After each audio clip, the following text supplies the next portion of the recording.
guys, and welcome back to the next video in our 5-inch FPV quad build. In today's video we're going to be fitting the Xylo Stack V2 flight controller. But before we take a look at that, we need to go back to our parts from the frame, and you'll find these 4 spare gummies. I'm just going to place one of these on each one of the stack screws, just to give us a little bit more room to play with when it comes to separating the two boards.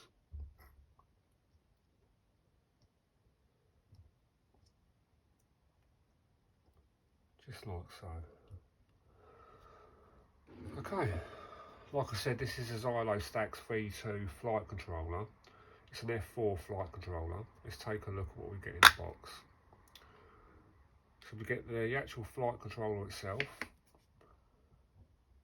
It looks like so.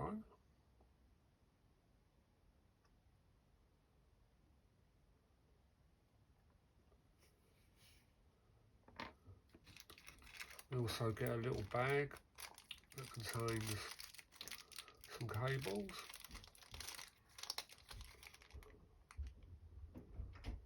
We've got a black cable, and we've got one of these ones.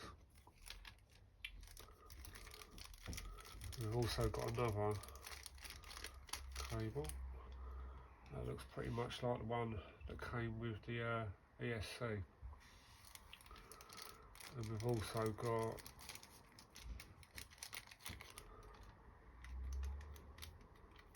quite a few spare gummies. 2, 4, 8 spare gummies. And we'll place them there. Okay. So I've already connected the cable to the electronic speed controller. The other end will go into the flight controller.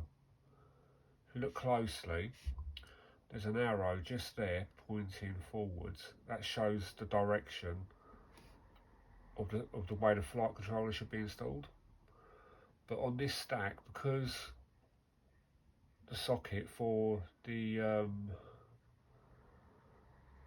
electronic speed controller is facing that way, we may have to end up rotating the flight controller by 180 degrees so that we can get the cable in. But that won't be a problem because we can just change the settings in Betaflight at a later date. So anyway, we'll plug this in.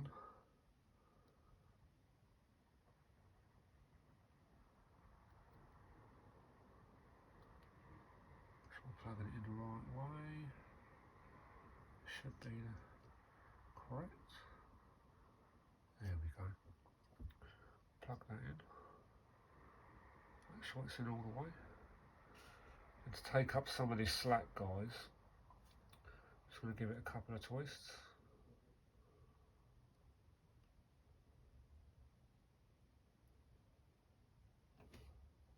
You want to make sure that this connection is facing up, and even though the arrow is pointing that way, so we should be installing it with the speed controller, the flight controller facing that way, we're going to have to rotate it by 180 degrees.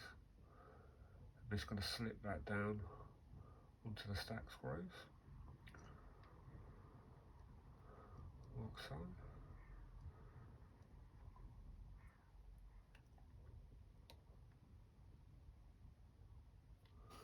Okay, now what we need to check for is a clean gap.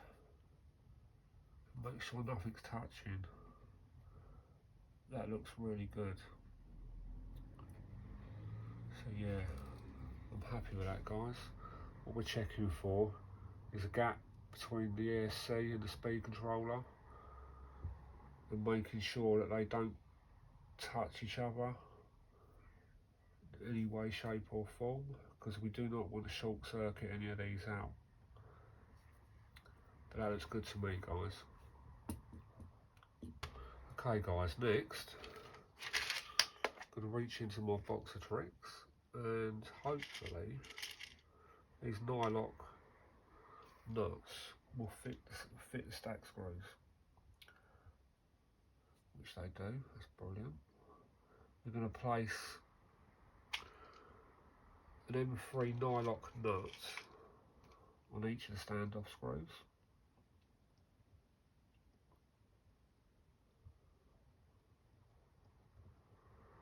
That's 2.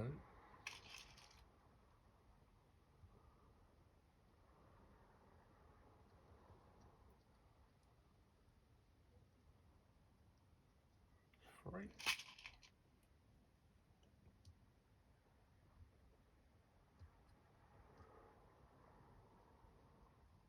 And that's the 4th one. I won't tighten these down too much to start with.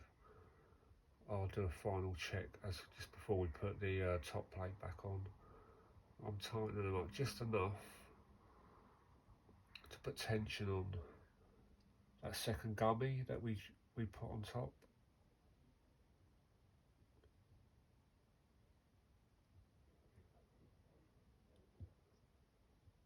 Tighten that one down a little bit more.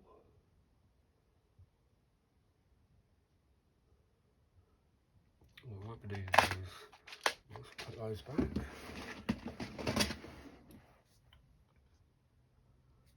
Okay, so we've got no upwards movement on the flight controller now. So I'm going to check that gap again.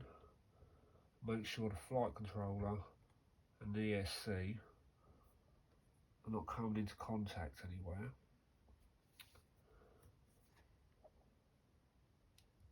As you can see there, we have got some more squish room in the gummies, but I don't want them fully compressed. I want them just slightly. So in that way we won't get any unwanted vibrations in the flight controller either. But yeah, that's good to me. Okay guys, this was a bit of a short video, this one, because I'm still waiting on parts. So that's all we can do in this video. Thanks again for watching. Please do consider subscribing to the channel and joining me on my FPV journey. And I will see you in the next one.